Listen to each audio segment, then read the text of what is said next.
Hey, Matt. I'm joking on how right we were. Hello and welcome to This Is. E has been canceled. Like, as in 3 E's? 3 E's.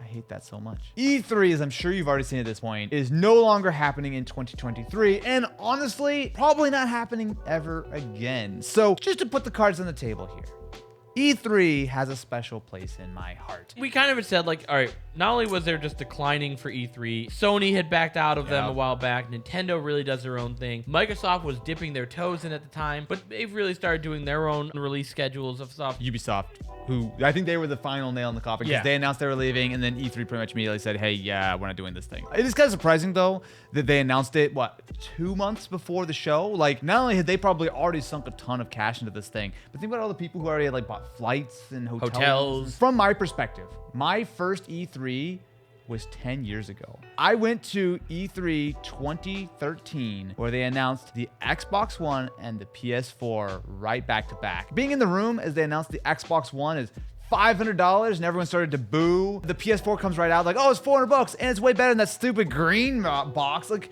it was such a good time. Can I throw you a bold statement? Go ahead.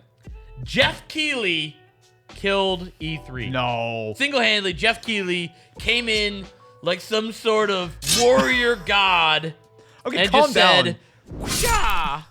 and slashed E3. I once saw Jeff Keighley in person once. You once saw Jeff Keighley in person once, okay?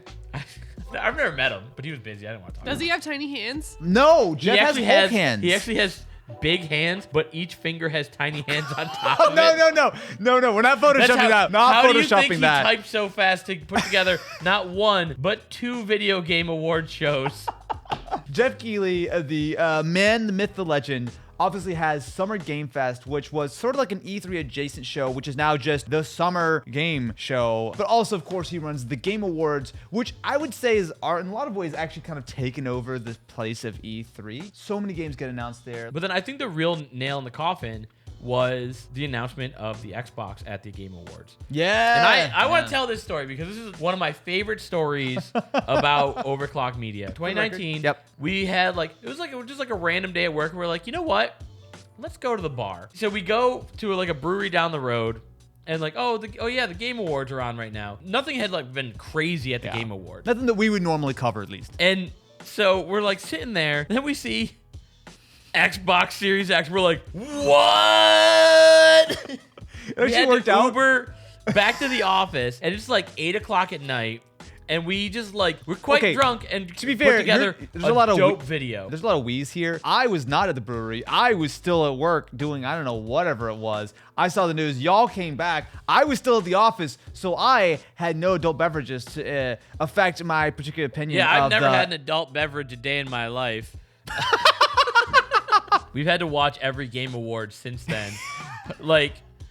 Yes, that's true. Those moments, to me, are some of the most fun moments in all of YouTubing my whole career, because it's when you get a surprise like that, those things are so exciting, not only just as a fan, but also as content creators. That's our golden ticket. You see some crazy shit like that get announced, you're going to immediately go make a video. You got to spread the word. It's weird because, yes, I agree that a lot of Jeff's shows are going to replace it. Obviously, there are other video game related shows, such as Gamescom, Tokyo Game Show, and whatnot.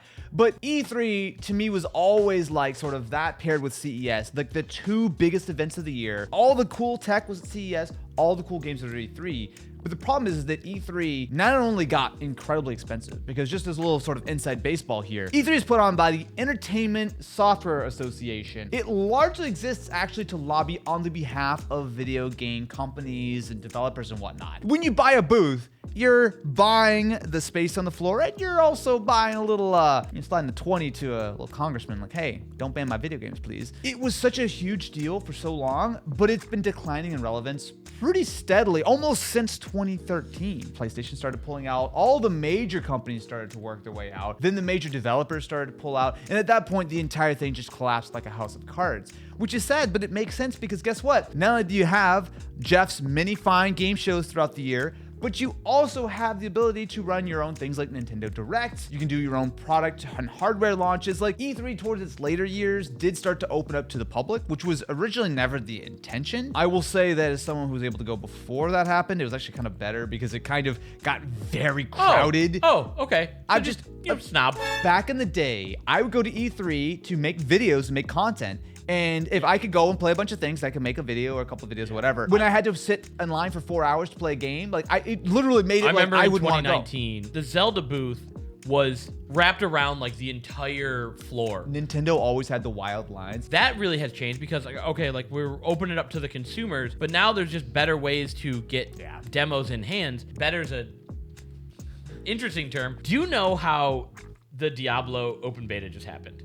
No, I'm So the only way to get access to the open beta was to go to KFC and get a double down sandwich. Wait. Give me that sentence one more time verbatim, please. The only way to get the access to the open beta of Diablo 4, Diablo 4 was to go to Kentucky Fried Chicken. Talk to the Colonel. Ask for a double down chicken sandwich. Which is a sandwich which is just chicken on chicken on chicken, and you go a glob of cheese with bacon in it.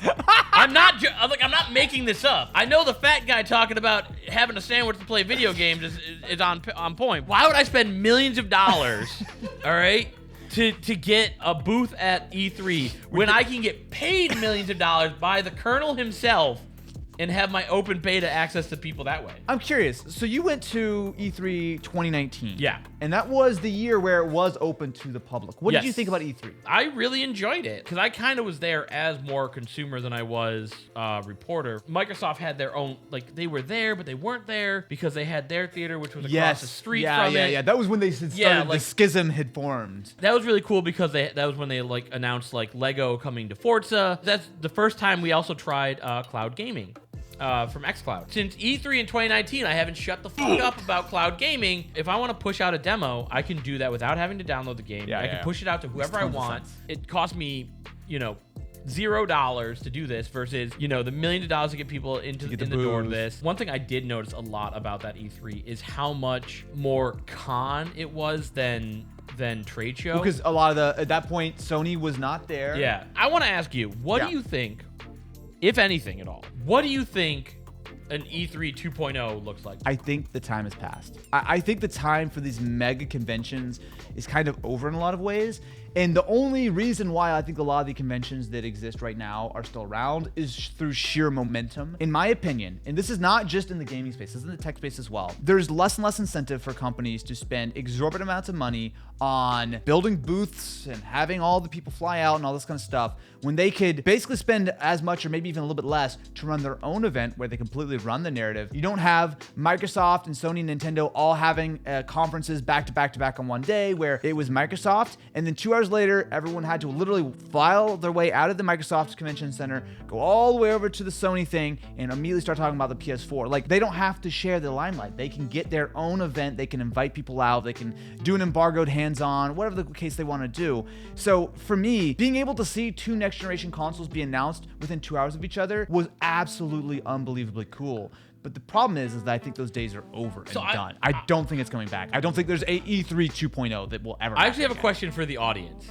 Like, is that fun for you? How do you wish that you had your gaming news spread out? Because that's really what the philosophy comes down to. Yeah. It was a super exciting day to be like, holy crap, we got both of them right now. Yeah. But then you get nothing for the rest of the year. Like, is it more enjoyable to you to be like, okay, we're going to get something from Xbox at here. We're going to get something from Nintendo here. The problem is I think a lot of announcements these days are sort of drip fed. Like, oh, there'll be a rumor about like, oh, this new announcement. And then like, oh, here's the name of a photo of a thing. And then a few months later, it's this. I liked it back when it's like, okay, we knew that the PS4 was going to happen. Then boom, here's a PS4. Here's the price. Here's the release date. Here's a bunch of games on it. Like, it felt like it was like, I know that this is a whole meal at once. Oxymoron because my career here is talking about rumors and whatnot. Yeah. I hate rumors. I think I wish that rumors weren't a thing. You missed the surprise. I absolutely love if when companies used to be like, yesterday there's nothing and today new console. Here's all the stuff. Like, it doesn't happen anymore. Like everything is leaked. It's almost like the event is the formality to finally make the thing official. And we'll find out how much it is. But like we already know almost everything about it at that point. I think some of my sense of wonderment has definitely been sort of diluted over the years as you've gone through the cycles, you see the rumors. But I think also part of this is nostalgia too, because again, I think once you've done this a couple of times, you kind of understand what it is. Sorry to everyone if you work at Microsoft for reminding you of this sore memory, but remember when the Series S got leaked and everyone lost their damn minds and they had to pretty much immediately announce it? Yeah. Like that was, I'm sure, not great if you were on the Microsoft PR team, but for everyone else, it was like, what?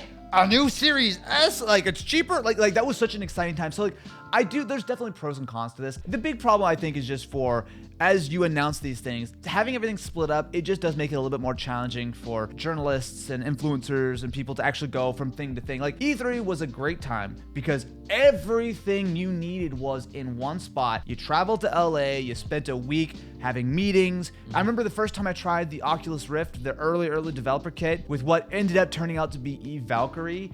I had never tried VR up until that point. I put the headset on, spent 10 minutes. I literally stepped out the room and immediately put my pre-order down. But like those moments don't happen if you're not at a trade show. Like all these companies can do events and they can invite whoever they want to come to the event. But it's like, how many people are gonna go and fly out to just take a look at one thing and then back and forth? Like a lot of people, for sure. But there are so many random little things that I will never find out, or I will find out way later because I wasn't at the convention walking around and you look bumping at, like, into someone or whatever. We compare it to CES. Yeah. But like, you look at like the diversification. All right, here, I'm gonna give you a wild scenario. Hit me. What if like PlayStation and Xbox and Nintendo worked more like GPUs?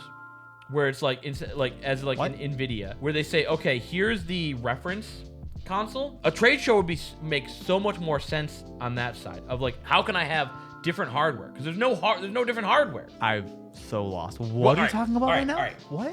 Imagine a world. Okay, imagine a world. This is a make-believe world. Make-believe world. Okay, I'm with you. Make-believe. Sony does not make the only PlayStation. They own the rights to the PlayStation, and companies can license out PlayStation. You're describing a PC.